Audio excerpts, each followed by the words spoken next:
100 आदमियों का जहाज यहां कराची में गिर गया और ये वजीर आजम अपनी अहलिया के साथ नथिया गली में ईद मनाने के लिए गए थे, और वो भी लॉकडाउन के दिनों में। क्या यह जिद पहली दफा थी? क्या वजीर आजम ने पहली मर्तबा बताया कि मैं और आप उनकी प्रायोरिटी में नहीं है? वो लोग क्यों कर नहीं जिन्होंने वजीर आजम को वोट देने का तकल्लुफ किया या नहीं किया? सानह साहिवाल, कराची में होने वाला जहाज का हादसा, और अब सानह मच। बिस्मिल्लाहिर्रहमानिर्रहीम। आरफीन, ये तो मैं समझता हूँ कि इंतहाई ज़्यादती होगी कि आप प्राइम मिनिस्टर को कह रहे हैं कि जी आवाम से उनकी मोहब्बत। देखें, पाकिस्तान एक ऐसा कंट्री है, बदकिस्मती से मैं कहूँगा कि जहाँ पर आए रोज़ आपने देखा है कि सानहात पहले होते रहे हैं और अब भी हो रहे हैं, और इसमें कोई, मैं समझता हूँ कि ऐसी बात नहीं होती कि आप हर चीज़ को फिक्स कर दें कि जी यहाँ क्यों नहीं गए प्राइम मिनिस्टर, यहाँ क्यों नहीं गए, यहाँ क्यों नहीं गए। इस तरह नहीं हो सकता। और जो कुछ भी हमारी गवर्नमेंट साइड से आपने देखा कि वज़ीर दाखिला वहाँ पर पहुँचे, उसके बाद प्रोविंशियल गवर्नमेंट जो है बलूचिस्तान की, सारे के सारे लोग मुतासरीन से ऑन बोर्ड थे। देखिए, मैं नई बात करना चाहता, आप मुझे मैं समझता हूँ कि मजबूर ना करें कि मैं कोई ऐसा कमेंट या ऐसी बात करूँ कि जिससे फिर आप कोई और मतलब निकालें। देखिए, बहुत सारी चीज़ें होती हैं जिसको गवर्नमेंट साइड ने देखना होता है, और कोई भी प्राइम मिनिस्टर का ऐसा दिल नहीं करता कि वो अपने किसी भी मुल्क के शहरियों का जहाँ पर हादसात होते हैं वहाँ पर ना जाए। बिल्कुल जाते भी हैं और हर जगह पहुँचे भी हैं खान साहब। सर, लेकिन हर चीज़ देखिए, नहीं,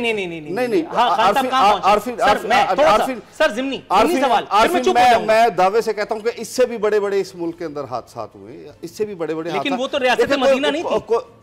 ये है, आप ही ने बताया, आपके वज़ीर आज़म ने कहा। आज प्राइम मिनिस्टर कहाँ थे? आज प्राइम मिनिस्टर कहाँ थे? 5 दिन बाद जनाब मन, 5 दिन तक वज़ीर आज़म ने अर्श मौला को नहीं थामा हुआ था माज़अल्लाह। नहीं, 5 दिन तक वज़ीर आज़म चौकीदारी नहीं कर रहे थे तमाम सरहद की, और भारत के साथ जंग में दूबदू राइफल नहीं चला रहे थे वज़ीर आज़म। देखे मेरी बात सुने, देखे जनाब मन, थोड़ा ठंडे हो। सानह कराची में वज़ीर आज़म 100 आदमियों के मरने पर जब कराची नहीं आए तो उन्होंने अपनी प्रायोरिटीज का बता नहीं दिया कि भाई मैंने तो यही सब करना है, तुम लोग अपनी प्रायोरिटी तय कर लो। सर, इसका जवाब दे दीजिए, वज़ीर आज़म कहां पहुंचे? सानह साहिवाल पे नहीं पहुंचे, 1.5 माह बाद गए। सानह कराची पर नहीं आए, और अब ये जो मैं सानह मच की बात कर रहा हूं। देखें, हर जगह पे प्राइम मिनिस्टर पहुंचे, लेकिन एक तरीकाकार के मुताबिक, गवर्नमेंट के तरीकाकार के मुताबिक हर जगह पे पहुंचे। कराची भी आए हैं, और उसके अलावा देखिए, कराची इत्तेफाक से जो अपना हादसा हुआ था जहाज़ का, वो मेरे हल्के में हुआ है, और 24 घंटे हम लोग वहाँ पर मौजूद थे, हादसे के ठीक 20 मिनट बाद से लेकर। ठीक है, मैं उस पर क्वेश्चन नहीं करता। हमारी पूरी पार्टी वहाँ पर मौजूद थी, हमारे गवर्नर साहब मौजूद थे, हमारे वजीर हवाबाजी मौजूद थे, ठीक है।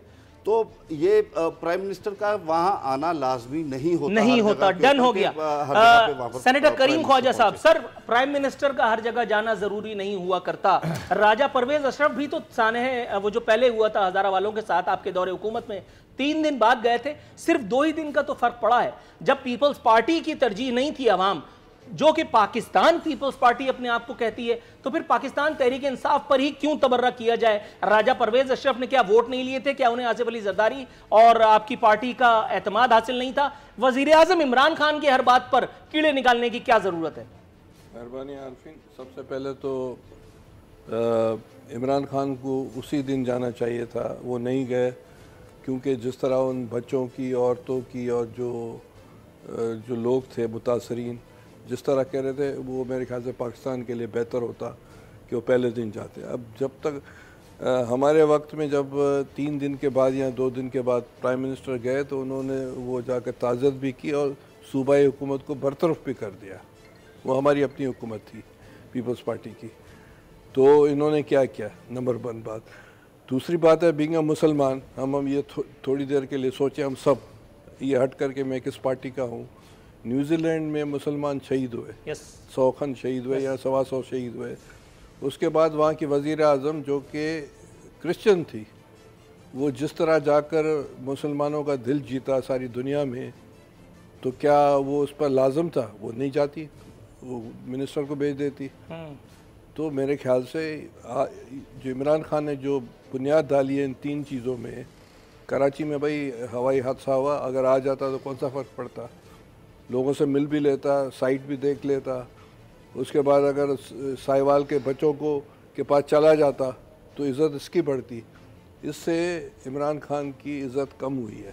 آج اگر گئے بھی ہیں تو ان کی عزت بڑھی نہیں ہے، کم ہوئی ہے. اور یہ ایک یہ انہوں نے ایک یا ٹریڈیشن نوا جو بنیادی طور پر برصغیر اور مسلم ورلڈ کا ہے، وہ ٹریڈیشن انہوں نے توڑا ہے.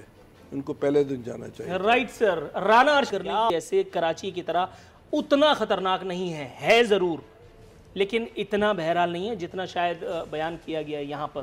پھر بھی سر گورننس کی پرائرٹیز سیٹ کرنا کیا گورنرز کا کام نہیں ہوتا؟ کیا پرائم منسٹرز کا کام نہیں ہوتا؟ کیا حکومتوں کا کام نہیں ہوتا؟ حکومتی ترجیحات صرف 5 سال پورا کر کے اور پھر عمر بھر وزیر اعظم کی پینشن لینا ہے، تب تو آپ کی ڈائریکشن بالکل ٹھیک ہے، پھر تو سوال ہی کوئی نہیں بنتا. لیکن اگر آپ یہ چاہتے ہیں کہ آپ کو تاریخ میں یاد رکھا جائے یا اس کو بھی ماریں گولی، آپ یہ چاہتے ہیں کہ پاکستان جیسا تھا ویسا ہی ہو جائے، تب تو you will have to do something. کیا کہیں گے؟ بسم اللہ الرحمن الرحیم. دیکھیں عارفین، الحمدللہ میں یہ سمجھتا ہوں کہ جو پاکستان تحریک انصاف کو ملا وہ آپ کے سامنے ہے. اس میں کوئی چیز چھپی ہوئی نہیں ہے. اکانومی تباہ تھی، 20 ارب ڈالر کا خسارہ تھا آپ کی معیشت کو ہر سال، اور آج الحمدللہ 2 سال کے اندر کووڈ کے باوجود 2 سال کے اندر الحمدللہ وہ سرپلس میں چلا گیا. آپ کی دنیا کے اندر کارخانے بند پڑے ہیں اور آپ کے پاس الحمدللہ ایکسپورٹس کے آرڈرز اگلے سال کے بھی، جو آپ کی کمپنیز یہاں پر کام کرتی ہیں ٹیکسٹائل سیکٹر میں اسپیشلی، ان کے پاس بک ہیں. مزدور نہیں مل رہے. دیکھیں جہاں پر جی بالکل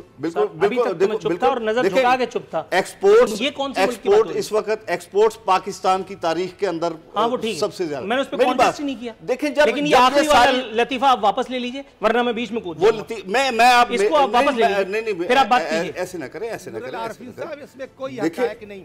فیصل آباد کے ساتھ میں رہتا ہوں، میں شاہکوٹ کا رہائشی ضلع ننکانے کا. ہاں تو جو 3 شفٹیں چلتی تھی، آپ تو چپ کریں نا، اپنی باری میں بات کیجئے گا. آپ اپنی باری میں بات کیجئے گا. آپ تو ابھی کہہ رہے تھے کہ اسٹاک ایکسچینج کا بیڑا گرک کر دیا. اسٹاک ایکسچینج تو الحمدللہ کل بھی 400 پوائنٹ سے زیادہ پلس ہوئی ہے. تو یہ باتیں نہ کریں، لفاظی سے جیتنے کی کوشش نہ کریں، حقائق کے اوپر بات کریں. پاکستان میں بالکل میں آپ کو کیٹاگوریکلی کہہ رہا ہوں کہ اللہ کا شکر ہے اس وقت پوری دنیا سے ہمارا کنٹری اس وقت الحمدللہ اوپر کی طرف جا رہا ہے کووڈ کے باوجود.